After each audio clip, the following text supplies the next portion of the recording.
Good afternoon. Welcome to Tribune News on Q, your go-to afternoon news source, only here at the Daily Tribune. We're now live at Daily Tribune PH on YouTube and a Daily Tribune official on TikTok. For today's headlines.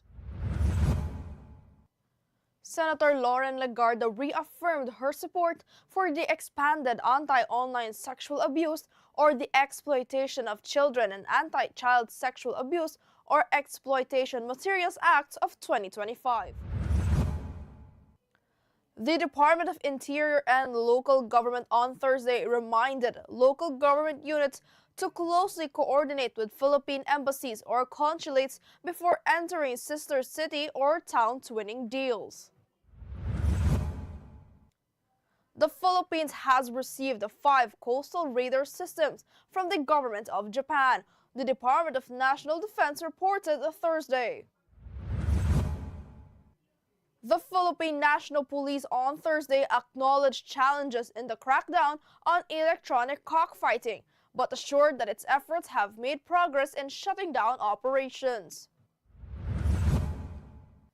The bounty for gambling tycoon Atong Ang has been raised to 20 million pesos, Interior and Local Government Secretary John Vicremulla announced on Thursday.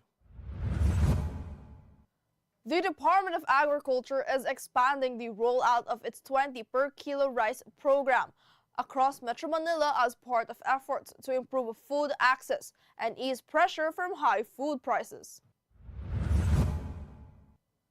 Chris Lawrence reflected on his friendship with Katrina Halili, his former girlfriend and mother of his child Katie, saying he is not closing his doors to possibilities of rekindling their romance.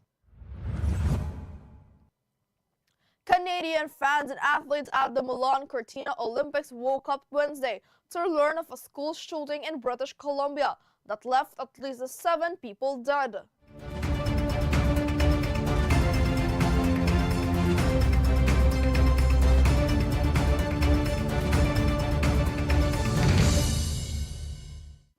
Today is the 12th day of February 2026, Thursday, and I'm Eliana Lacap, bringing you today's top stories. Let's get started. Senator Lauren Legarda reaffirmed her support for the expanded Anti-Online Sexual Abuse or Exploitation of Children and the Anti-Child Sexual Abuse or Exploitation Materials Act of 2025 as she delivered her co-sponsorship speech in plenary. She said syndicates prey on vulnerability and poverty, and victims are often silenced by fear, shame, and coercion. Legarda stressed that perpetrators adapt quickly, exploiting every legal gap, coordination failure, and delay in enforcement. Now, the Department of Interior and Local Government on Thursday urged all local government units to strictly coordinate with Philippine embassies, consulates, or missions when entering into international sister city or town twinning agreements, warning against engagements that may be construed as unauthorized democracy. The circular provides additional guidelines for implementing international sister city agreements to ensure adherence to applicable Philippine laws, rules, and regulations. Under the directive, LGUs with upcoming international sister city or town twinning activities, meetings, negotiations, or memorandum of agreement signings, whether conducted physically or virtually, must formally coordinate with the concerned Philippine embassy, consulate, or mission that has jurisdiction over the sister city's country.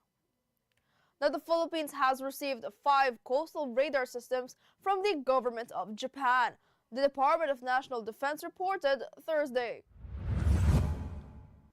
The handover under Japan's Official Security Assistance FY 2023 was led by Secretary of National Defense Gilberto C. Chodoro Jr. and the Ambassador of Japan to the Philippines, His Excellency Endo Kazuya, during a ceremony held at Camp Aguinaldo. The Philippine National Police on Thursday acknowledged challenges in the crackdown on electronic cockfighting, but assured that its efforts have made progress in shutting down operations. This came a day after Senator Raffy Tulfo questioned the PNP and other law enforcement agencies about an alleged case of an e-sabong operation continuing to run in Central Luzon. Quote, "In the case of online sabong, there are no difficulties that are faced along the way, especially with evolving nature of cybercrimes," PNP Chief General Jose Melencio Nartates Jr. said in a statement. Now the bounty for gambling tycoon Atong Ang has been raised to 20 million pesos, Interior and Local Government Secretary John Vic Remulla announced on Thursday.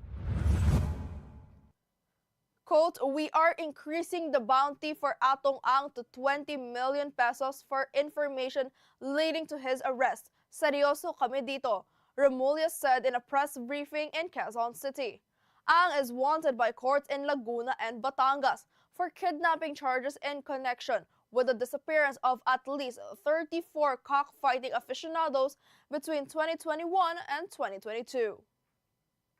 Now, the Department of Agriculture is expanding the rollout of the 20 peso per kilo rice program across Metro Manila as part of efforts to improve food access and ease pressure from high food prices. The agency said the timing of the expansion coincides with the peak harvest season in several rice-producing provinces, when higher rice output is expected.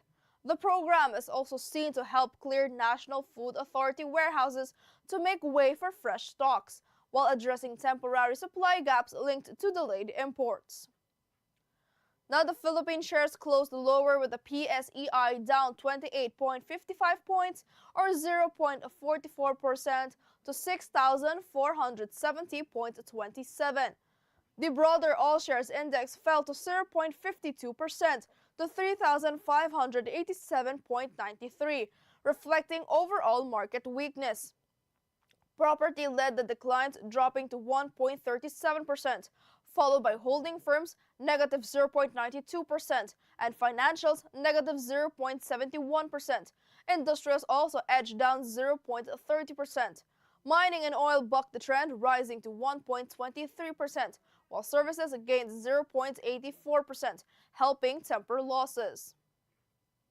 Now, Chris Lawrence reflected on his friendship with Katrina Halili, his former girlfriend and the mother of his child, Katie, saying he is not closing his doors to possibilities of rekindling their romance.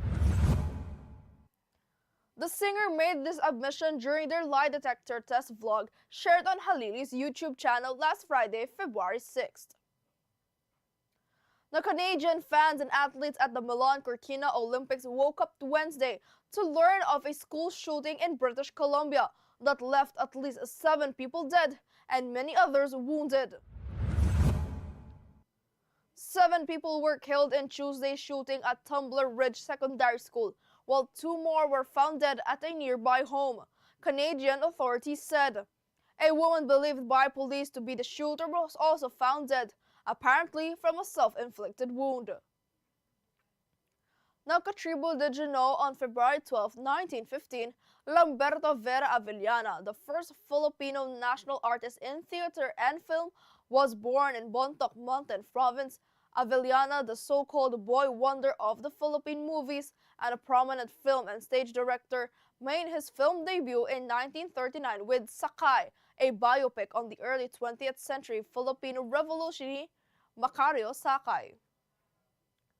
Now, a user on TikTok shared a video of her friend group presenting their passport as identification before entering a club in Poblacion, Makati.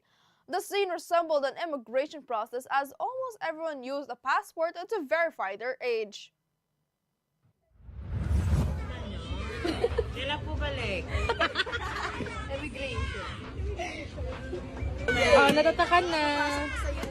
Yes, thank you, ate. Sa New Jersey na. Let's go. Madadala na sa snow.